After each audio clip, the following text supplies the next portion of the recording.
சொல்கிறான். அன்பர்களே, நாமும் அல்லாஹ்வை ஒவ்வொரு நாளும் நினைக்க வேண்டும். ரமதான் மட்டும் நினைக்கக்கூடியவர்கள் அல்ல, நாம் ரஹ்மானை நாள் முழுக்க நினைக்க வேண்டும். ரெண்டே விஷயத்தை தான் இன்னைக்கு சொல்ல போகிறேன். ரெண்டு செய்தி தான். காலையில் நினைக்க வேண்டிய சில வார்த்தைகள், இரவு படுக்கும் பொழுது நினைக்க வேண்டிய ஒரு வார்த்தை. இதை மட்டும் உள்வாங்கிக் கொண்டு இங்கிருந்து இன்றைக்கு நகருவோம். இது ஒரு ரொம்ப உங்களுக்கு ஒரு பாசிட்டிவ் எனர்ஜியை கொடுக்கும் என்று நான் நம்புகிறேன். முதல் விஷயம் என்ன, இன்னைக்கு தியான கூடங்கள் நிறைய நடக்குது பார்த்தீங்களா?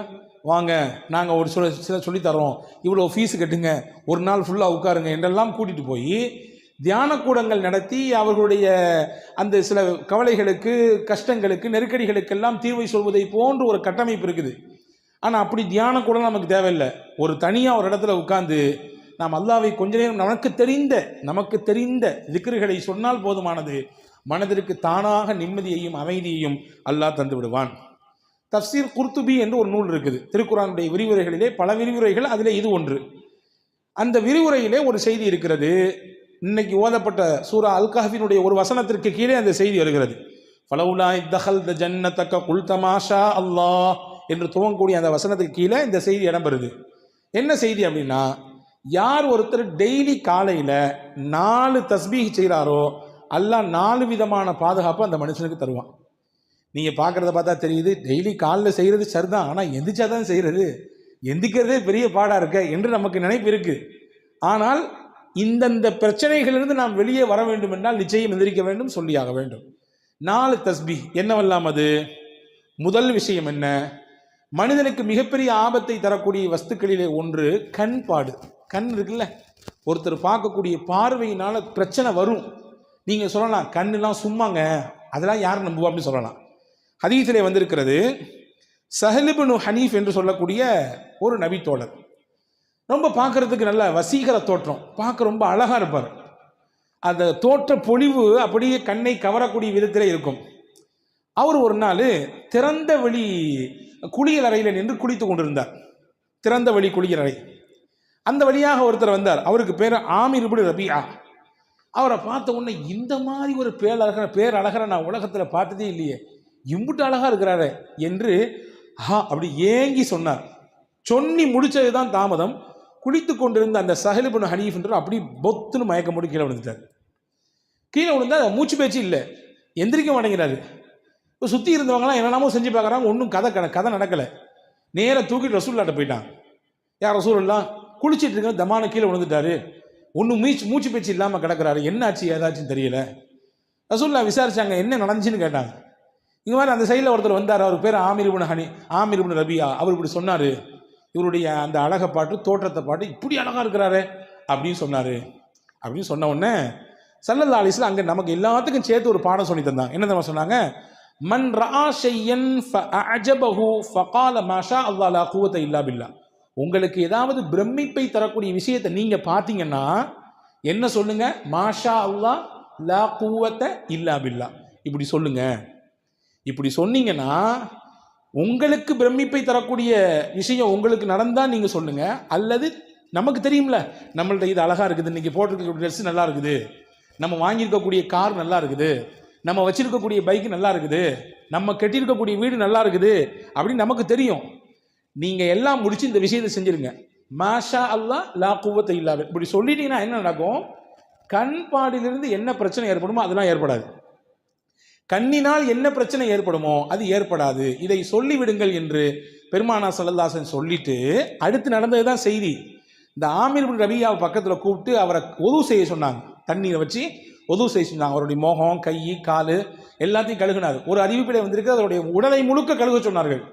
கழுகி அந்த தண்ணீரை தூக்கி அந்த படுத்து கிடந்தார், மூச்சு பேச்சு இல்லாமல் அவர் மேலே அப்படி ஊற்றி விட்டாங்க. டபார்னு முடிச்சுட்டாரு. மற்ற தண்ணியெல்லாம் அடித்து பார்க்குறாங்க, முடிக்கல.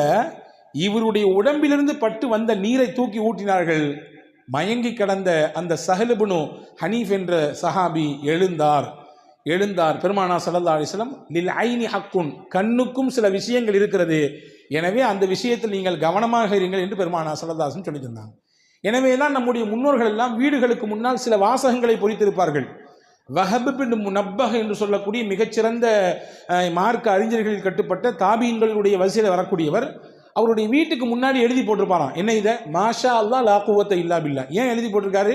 யாருடைய கண்ணும் வீட்டிலே இருக்கக்கூடிய நபர்களுக்கோ அல்லது வீட்டிலே இருக்கக்கூடிய பொருளை வந்து பார்த்ததற்கு பிறகோ ஏற்பட்டு விடக்கூடாது என்கின்ற அச்சத்திலே அப்படி எழுதி போட்டிருப்பார் என்பதாக வரலாற்று குறிப்புகள் இருக்கிறது. எனவே காலையில் எழுந்தவுடன் முதலில் நாம் மாஷா அல்லா லா குவத்த இல்லா பில்லா சொல்லிவிட வேண்டும். ஏன்னா உலகத்தில் நல்ல பார்வையோடு பார்க்குறத விட கொஞ்சம் அப்படி இப்படி பார்க்குறவங்க தான் நிறைய.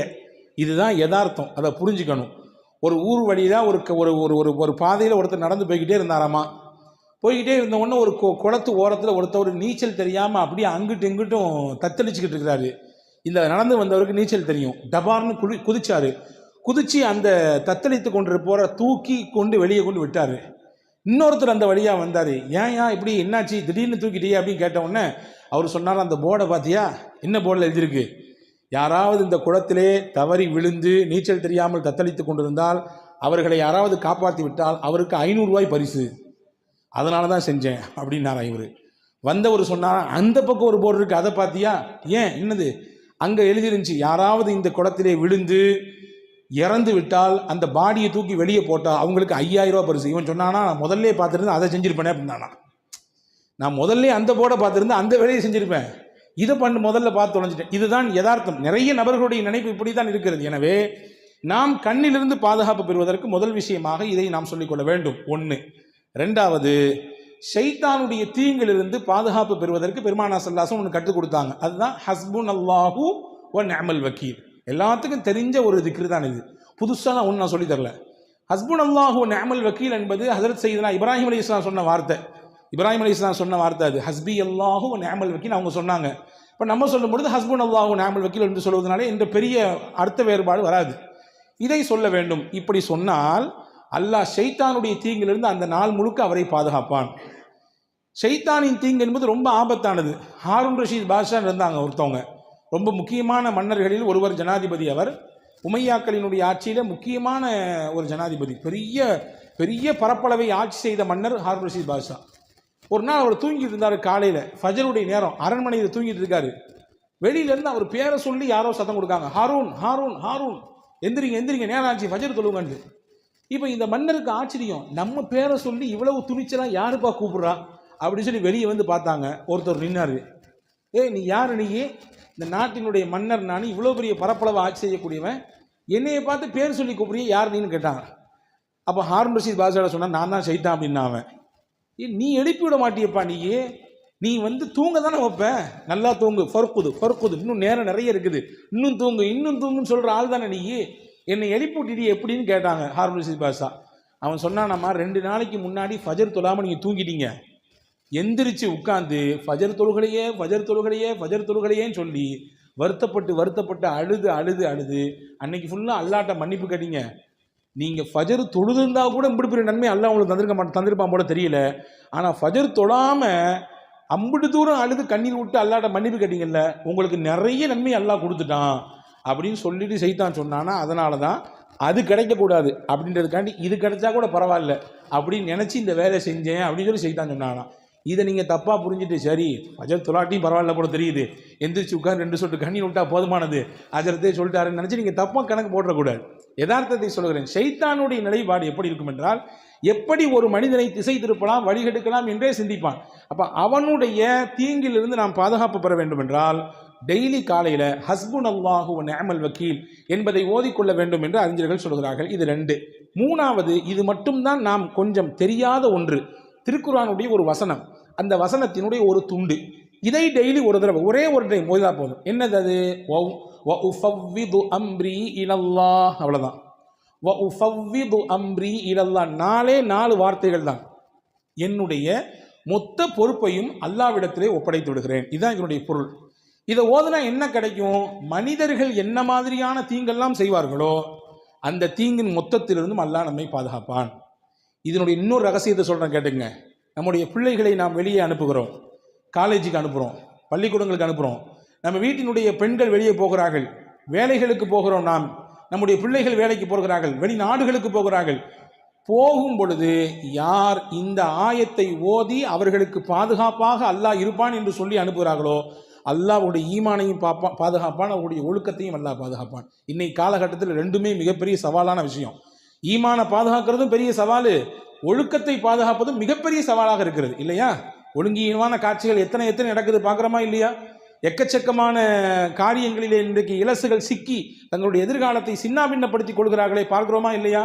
எனவே இதை ஓதி விட வேண்டும். ஓதினால் அல்லாஹ் மனிதர்களிடத்திலிருந்து கூடாத நட்பு கேடாய் முடியும் சொல்லுவாங்களே, அந்த மாதிரியான கூடாத நட்புகளிலிருந்து, கூடாத சகவாசத்திலிருந்து என்னென்ன தீங்குகள் வருமோ அந்த தீங்கை எல்லாம் அல்லாஹ் பாதுகாப்பான். காரணம், இந்த வசனத்தினுடைய அடுத்த பகுதி சொல்கிறது, இன்னல்லாஹ பசீரும் பில் இபாத். அல்லாஹ் தன் அடியார்களை உற்று நோக்கக்கூடியவனாக இருக்கிறான். உற்று நோக்கக்கூடியவனாக இருக்கிறான், கண்காணிச்சுட்டே இருக்கான். இப்போ இதை நீங்கள் ஓதுனீங்கன்னா நிச்சயமாக அல்லாஹ்வின் வளையத்திற்குள்ளே நாம் இருப்போம். நாம் யாரை வெளியே அனுப்புகிறோமோ அவர்கள் இருப்பார்கள். இது மூணாவது.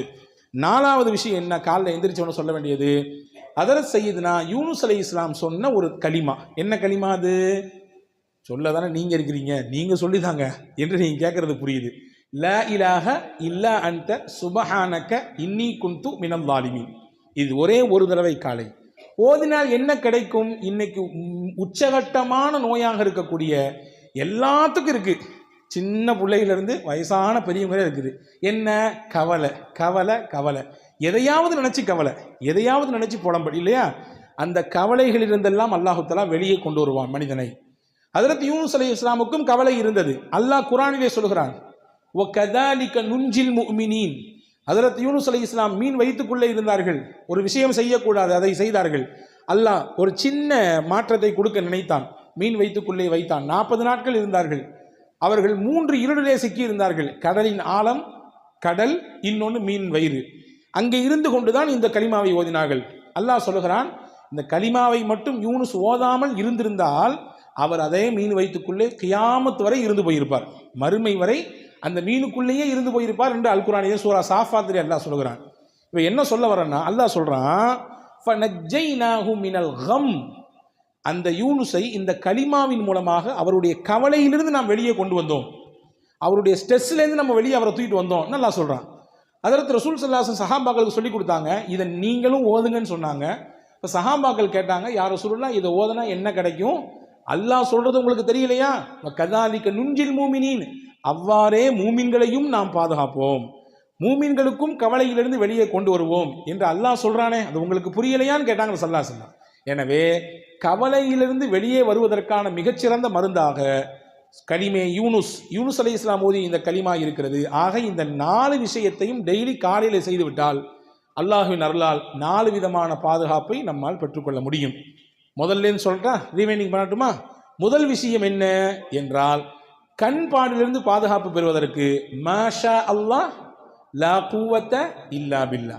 ஷைத்தான் புறத்திலிருந்து அவனுடைய கேடுகளிலிருந்து பாதுகாப்பு பெறுவதற்கு இப்ராஹிம் அலைஹிஸ்ஸலாம் ஓதிய ஹஸ்புன் அல்லாஹ் வ நிஅமல் வக்கீல். மூணாவது, மனிதர்களின் தீங்கிலிருந்து நமக்கு பாதுகாப்பு கிடைப்பதற்கு, நம் பிள்ளைகளின் ஒழுக்கமும் அவர்களுடைய ஈமானும் பாதுகாப்பு பெறுவதற்கு குர்ஆனினுடைய வசனமாக இருக்கிற வ உஃபவ்விது அம்ரி இலல்லாஹ். நாலாவது, கவலை, நெருக்கடி, கஷ்டம் இதுவெல்லாம் நீங்குவதற்கு ஹஜ்ரத் யூனுஸ் அலைஹிஸ்ஸலாம் ஓதின லா இலாஹ இல்லா அன்த சுப்ஹானக இன்னி குன்து மினல் ஸாலிமீன். இது காலையில் செய்ய வேண்டிய 4 விஷயம். நைட்டு செய்ய வேண்டிய 4 விஷயம் ரொம்ப சிம்பிள். ஹஜ்ரத் ஃபாத்திமா அலைஹிஸ்ஸலாமுக்கு ரொம்ப உடம்பு வலி, வீட்டில் வேலை செஞ்சு செஞ்சு செஞ்சு கையெல்லாம் அப்படி காய்ச்சி போச்சு. ஹஜ்ரத் ஃபாத்திமா ரலியல்லாஹுடைய கணவனார் ஹஜ்ரத் அலி ரலியல்லாஹு சொன்னாங்க, உங்கள் அத்தாவை போய் பாருங்களேன், யாராவது ஹாதிமீன்கள் ஊழியர்கள் உங்களுக்கு பணியாளர்கள் இருந்தால் அவங்களுக்கு ஹெல்ப் பண்ணுறதுக்கு தருவாங்கல்ல அப்படின்னு சொன்ன உடனே ஃபாத்திமா அம்மா நேராக வீட்டுக்கு போனாங்க, ரசூல்லா வீட்டுக்கு. தான் வாப்பாட்ட பேசலான்னு போனாங்க, அத்தா அங்கே இல்லை, அம்மா தான் இருந்தாங்க, ஆயிஷா அம்மா இருந்தாங்க. என்னம்மா புள்ள வந்திருக்கேன்னு கேட்டாங்க ஆயிஷா அம்மா. ஹஜ்ரத் ஃபாத்திமா அம்மா சொன்னாங்க, இதுதான் கதை, கையெல்லாம் காய்ச்சி போச்சு, வீட்டில் ஆள் இல்லை ஹெல்ப்புக்கு, ரொம்ப கஷ்டமாக இருக்குன்னு சொன்ன உடனே ரசூலுல்லாஹ்ட்ட சொல்லி ஏதாவது பணியாளர் கிடைத்தால் நன்றாக இருக்குமே என்று கேட்டுவிட்டு போக வந்தேன். வாப்பா இல்லைம்மா, வந்த உடனே நான் கதையை சொல்கிறேன். ஹஜ்ரத் ஃபாத்திமா போன பின்னாடி ரசூலுல்லாஹ் கொஞ்ச நேரம் பின்னாடி வந்தாங்க. ஹஜ்ரத் ஆயிஷா அம்மா கதையை சொன்னாங்க. ரசூலுல்லாஹ் வீட்டில் கூட உட்காரல, மகளாச்சே, ரொம்ப பிரியமான பிள்ளையாச்சே, கிளம்பி நேராக போயிட்டாங்க. ஹஜ்ரத் ஆயிஷா அம்மா ஹஜ்ரத் ஃபாத்திமா அம்மா வீட்டுக்கு போயிட்டாங்க. ஃபாத்திமா ரலியல்லாஹு தஆலா அன்ஹா அவர்களும் அலி ரலியல்லாஹும் கட்டில் இருக்கிறார்கள். ரசூலுல்லாஹ் 2 பேத்துக்கு நடுசுல போய் உட்காந்துட்டாங்க. உட்காந்துட்டு சொன்னாங்க, உங்களுக்கு பணியாளர் கேட்பதாக நீங்கள் கேட்டதாக வந்த செய்தி எனக்கு வந்துச்சு, நான் அதை விட சிறப்பான ஒன்றை உங்களுக்கு சொல்லித்தரேன். டெய்லி நீங்கள் இதை ஃபாலோ பண்ணீங்கன்னா உங்கள் உடலில் எவ்வளவு பெரிய களைப்பு இருந்தாலும், எவ்வளவு பெரிய சோர்வு இருந்தாலும், மனசில் எவ்வளவு பெரிய பாரம் இருந்தாலும், உடலுக்கும் மனதிற்கும் சேர்த்து ரசூலுல்லாஹ் சொன்னாங்க, வேலை செஞ்சு செஞ்சு உடல்லாம் டயர்டாக இருக்குது, அல்லது நீங்கள் ஏதோ ஒரு மன உளைச்சலில் போய் சுற்றிக்கிட்டே இருக்கிறீங்க, நைட்டு தூங்க வர்றீங்க, ஹஜ்ரத் ரசூல் சொன்னாங்க, இதை செஞ்சீங்கன்னா 2 விதமான கவலையும் 2 விதமான பாரத்தையும் அல்லாஹ் போக்குவான். என்னெல்லாம் செய்யணும்? சுபஹானல்லாஹ் 33 தடவை சொல்லுங்க, அல்ஹம்துலில்லாஹ் 33 தடவை சொல்லுங்க, அல்லாஹு அக்பர் 34 தடவை சொல்லுங்க. இதுதான் உங்களுக்கு பெஸ்ட்டு. எதை விட நீங்கள் கேட்டு வந்தீங்கல்ல, பணியாளர் இருந்து உங்களுக்கு ஹெல்ப் பண்ணால் கொஞ்சம் வேலை பளு குறையும் நினைக்கிறீங்க, அப்படி தானே? வேலையில் கொஞ்சம் பளு குறையும், கொஞ்சம் ரிலாக்ஸாக இருக்கலான்னு. இல்லை, உங்கள் வேலையை நீங்களே செய்யுங்க, உங்களுக்கு ஹெல்ப்பர்லாம் தேவையில்லை. எவ்வளவு பெரிய வேலை செஞ்சு நீங்கள் தயாரானாலும் வந்து நைட்டு படுக்கும்போது இதை ஓதிட்டு படுங்க. அல்லாஹ் பணியாளரை விட சிறந்த ஒரு மருந்தை இதன் மூலமாக உங்களுக்கு தருவான், மனதிற்கும் தருவான், உடலுக்கும் தருவான் என்றார்கள் அருமை நாயகம் ஸல்லல்லாஹு அலைஹி வஸல்லம். எனவே காலையில் 4 வார்த்தை, இரவு தூங்கும் பொழுது 3 வார்த்தை, மொத்தம் ஒரு நாளைக்கு 7 தஸ்பீஹ் தான். ஓதி பழகி பாருங்கள், நிச்சயமாக உங்களுக்கும் சேர்த்து என்னோடு சேர்த்து எனக்கும் நான் சொல்லிக் கொடுக்கிறேன், பெரும் மாற்றத்தை நம் வாழ்க்கையில் பார்க்க முடியும். வல்ல அல்லாஹ் அப்படிப்பட்ட சிறந்த சிந்தனையோடு வாழக்கூடிய தௌஃபீக்கை உங்களுக்கும் எனக்கும் எல்லா மக்களுக்கும் வழங்குவானாக. ஆமீன். பிஹக்கி செய்தனா